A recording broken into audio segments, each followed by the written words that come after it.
मतलब power star से टक्कर लेवे वाला केहू बा हो? 2021 में पुदीना आ 2023 में पियर फराक ले भैया। अभी भैया ई 5वां महीना चलता।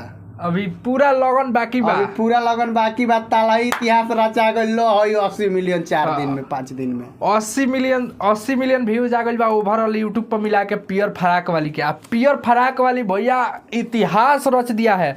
पवन सिंह ग्लोबली ट्रेंड कर रहे हैं। देखिए सबसे बड़ी बात बा कि भोजपुरी इंडस्ट्री खातिर ये बहुत खुशी के बात बा का भैया। बहुत खुशी के बात बा।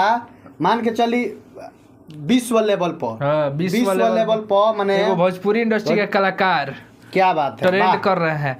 ई पावर खाली एक आदमी के लगे हो सकेला। पावर स्टार के लगे। अब सही भैया एक बात सही कहले कि हम लकीर घींच देब ओइ पर तू रेंगब।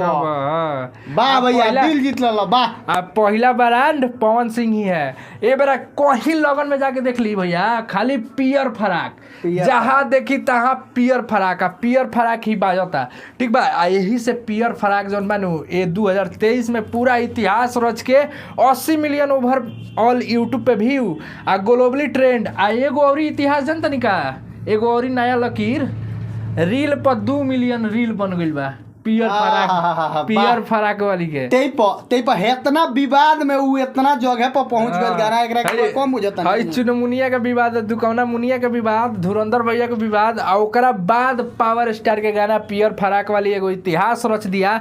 इस पे आप लोगों का क्या कहना है आप लोग जो है कमेंट बॉक्स में बताइए। और पावर कहाँ से शुरू होला उ सब केहू के दिख गइल होई आ ग्राउंड लेवल पर के बाजता वो सब केहू के दिख गइल। अगर रउआ क्षेत्र में गाना बाजता ही पियर फराक तो रउआ लोग कमेंट करे के जरूर बताई। अगर चाहता नहीं कि हम जाके अपना क्षेत्र में पता करी तो एकदम एक 2000 लाइक जैसे मिली वैसे हमने के जाके पता करके बताए। ठीक बा। वीडियो चढ़ी। ठीक बा तो दबा के शेयर कर जावा कमेंट कर ना मत भूलें। ठीक बा। हम मिलते नहीं अगला वीडियो में।